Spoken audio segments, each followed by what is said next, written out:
turístico y del crecimiento personal al tema político. ¿Por qué será? Que nos acompaña Julio César Vázquez, candidato por el MAS a la Asamblea Nacional. Y vamos a hablar de diversos temas, países y región que nos tocan a todos, e indudablemente un poco de lo que es su planteamiento.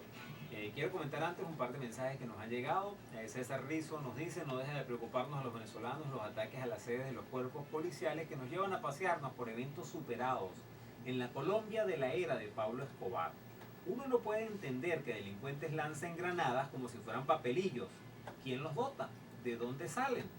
Más cuando este tipo de armamento es de uso exclusivo de los militares. Que nos expliquen cómo es que llegan a sus manos. Bueno, esa es una buena pregunta y se la vamos a hacer ahorita a Julio César.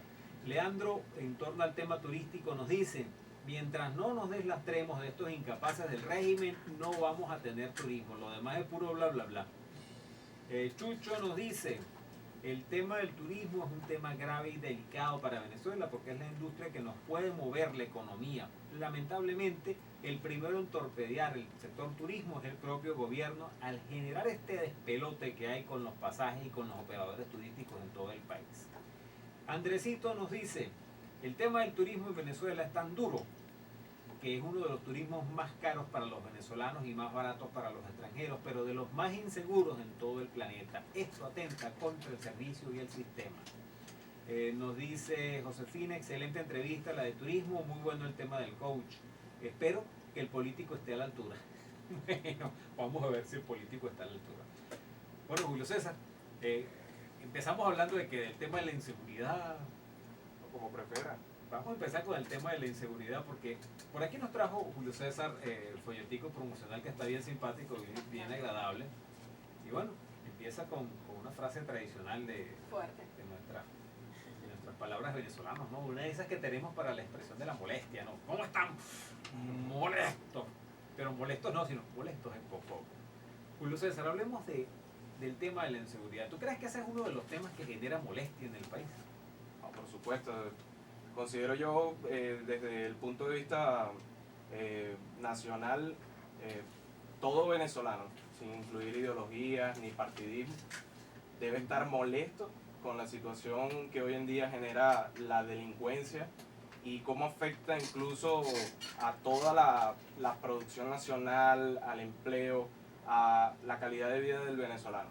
Por supuesto, hoy en día, donde la crisis nacional es como que más fuerte, es más notable y que le alcanza a todos los venezolanos, la violencia criminal pareciera ser peor para la autoestima de todos los venezolanos. De hecho, tenía unos compañeros que hace poco se tuvieron que ir del país y lamentablemente se fueron del país por temas de inseguridad, donde ni siquiera fue el AMPA común, bueno, un AMPA común que es legal, la policía extorsionó a estos compañeros y lamentablemente tuvo que partir del país por esa situación de inseguridad que nos está afectando a todos y que está generando en la juventud venezolana y en la juventud guayanesa desesperanza, y además le está dando incentivos a un grupo también de la población juvenil para entrar en ese mercado delictivo, porque hay que recordar también que así como hay instituciones formales que generan empleo, que generan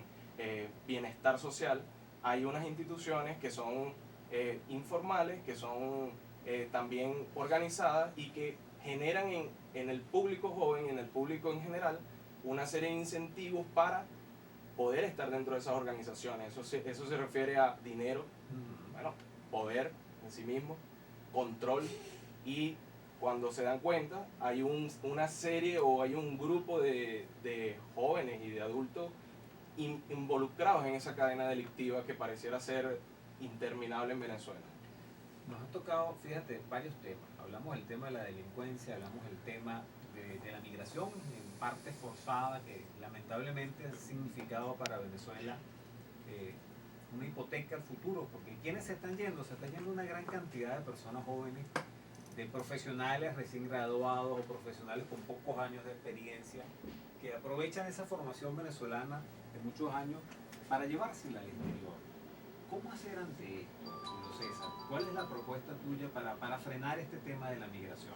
Bueno, sin duda, una de las propuestas base de nuestra organización, y no es nada más la propuesta de Julio Vázquez, porque De hecho, yo ingreso a esta organización y comienzo a participar y me doy cuenta que realmente en Venezuela falta más democracia y eso significa que Venezuela necesita abrir las puertas a la pluralidad.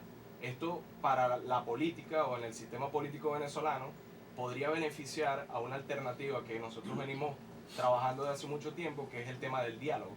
Por supuesto, el diálogo lo que permitiría es que las bases sociales, más allá de las bases corruptas que se encuentran en el poder y que en este momento no nos permiten encontrar soluciones, ellas se puedan organizar para presionar de manera conjunta hacia lo que se debería hacer en el país. ¿Por qué?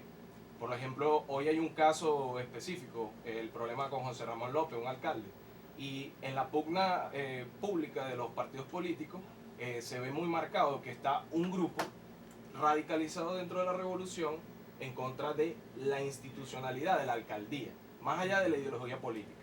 Y está otro grupo que también clásicamente ha estado radicalizado en contra de este, y en vez de llamar a la cordura y llamar a las autoridades a que tomen su camino institucional, prefieren hacer fiesta con el tema sin tocar el tema neurálgico, que es que la población necesita una alcaldía o necesita unos responsables en la alcaldía que tengan realmente la vocación social para resolver los problemas. Hoy amaneció en Río Negro, no sé si lo vieron, una protesta, por supuesto de servicio, pero amaneció en Río Negro, correcto. Se trancó uno de los puentes a San Félix, hay una protesta en San Félix. Tenemos 3 protestas por lo menos tempranito en la mañana de hoy que nos muestran la situación de inestabilidad política y de la inseguridad y de la inseguridad de la población hacia sus funcionarios, porque como ahora simpatizantes de José Ramón López pueden confiar en el gobierno central que vino incluso a imponer líneas políticas, porque si nosotros, como siempre en el derecho se dice, no, todo dentro del expediente, yo no puedo decir nada del caso de José Ramón López en este momento, no me atrevo a especular, ni siquiera los abogados. Pero fíjate que en el caso de José Ramón López está pasando una cosa muy delicada y seria, y es que como detienen a alguien y no sabemos las circunstancias por las que lo detienen, cuando la ley venezolana es clara en eso, que no te pueden detener si lo hay. Es más, de hecho, la ley establece la presunción de inocencia. Correcto. Aquí estamos presumiendo culpabilidad antes que nada, y yo, ojo, no quiero defender al alcalde, que no es santo de mi devoción. Exacto.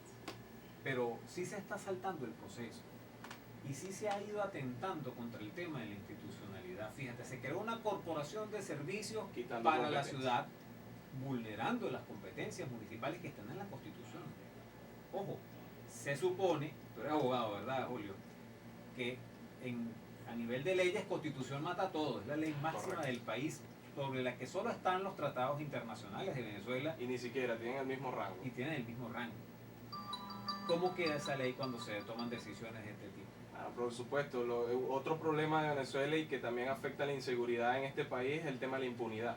Y si los organismos competentes para decir y decidir que unas decisiones o un procedimiento está siendo violado y es violatorio de los derechos humanos o es violatorio de la propia Constitución, se tienen que hacer los correctivos.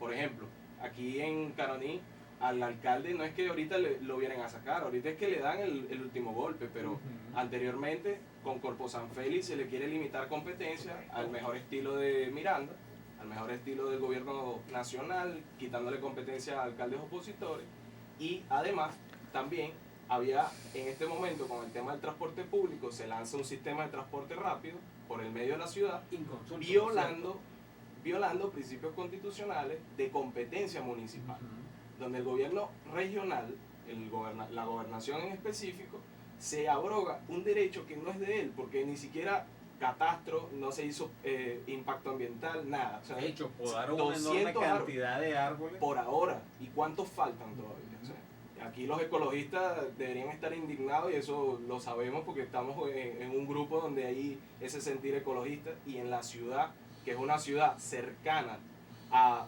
una selva y a toda la fauna y flora que tenemos en nuestra Guayana, deberíamos ser respetuosos con la naturaleza. En ese caso en específico, por supuesto, el tema político, que es el más importante para los guayacitanos, se tiene que tocar con mayor dolencia.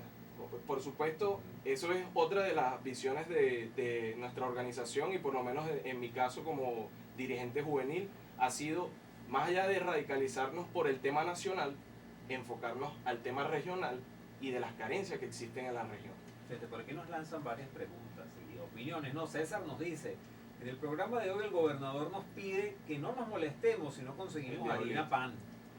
Pero que de no darse el caso podríamos comer palos, inclusive nos podríamos tirar unas piedras en una sartén para freírlas. ¿Qué tal? Bueno, Luis nos pregunta, ¿qué hacer ante el tema del bachaqueo, la falta de productos de primera necesidad? ¿Qué hacer ante nuestras próximas generaciones de venezolanos que no tienen alimentación de calidad? Sí. Julio, quiero hablar exactamente del MAS. Para las personas que quizás no tienen mucho conocimiento de este partido, ustedes están alejados de los polos tradicionales.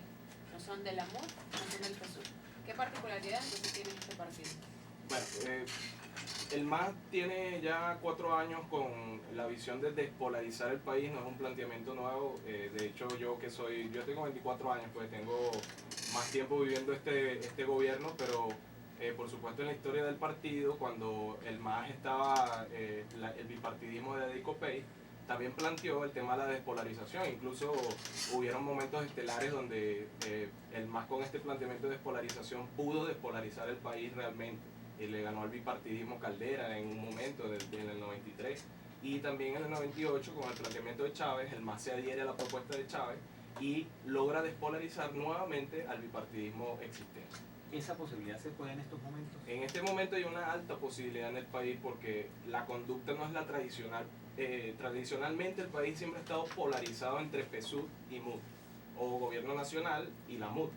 Y en este momento hay un descontento generalizado, que es un grupo de disidencias que se ubican casi en el 51%, que si lo interpretamos políticamente no podemos pensar que el país sigue estancado en dos opciones.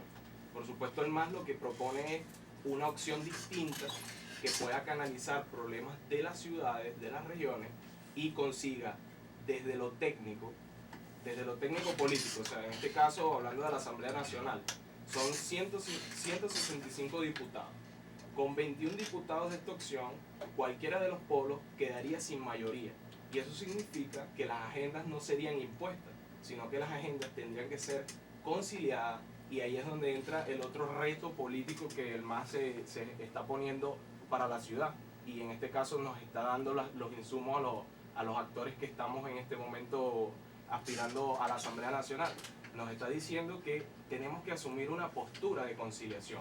A mí, por lo menos como dirigente juvenil y... ¿Tú crees que son conciliables las posturas de la MUD y las posturas del PSUV? Ahí iba porque sí, son posturas antagónicas. Por supuesto, por la manera como se ha argumentado en 15 años toda esta dialéctica del odio, la división, que no es propiciada precisamente por la oposición. Yo nunca voy a decirlo así, ¿no?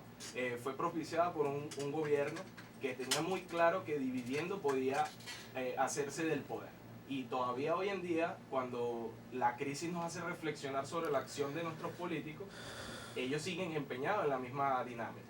Pero el error, y ha sido un error enfático de los últimos tiempos, de la MUD, es pensar que con la misma postura y con la misma dinámica de odio, lamentablemente, porque a veces lo hacemos de manera inconsciente, podemos salir del problema.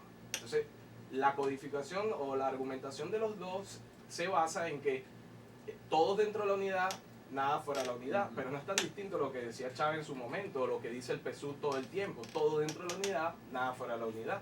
Entonces, hay una especie de chantaje político que ya los venezolanos no se lo aguantan. Precisamente eso es lo que... ¿Cómo estuvo el proceso de elección de candidatos de la MUD y del PSUV recientemente concluido? ¿Cuál es tu panorama para este 6 de diciembre? Yo, de verdad, o sea, a nivel regional, conozco de filas de la MUD y compañeros de la MUD que hubo mucho descontento a la hora de elegir a estos postulados. Por supuesto, considero que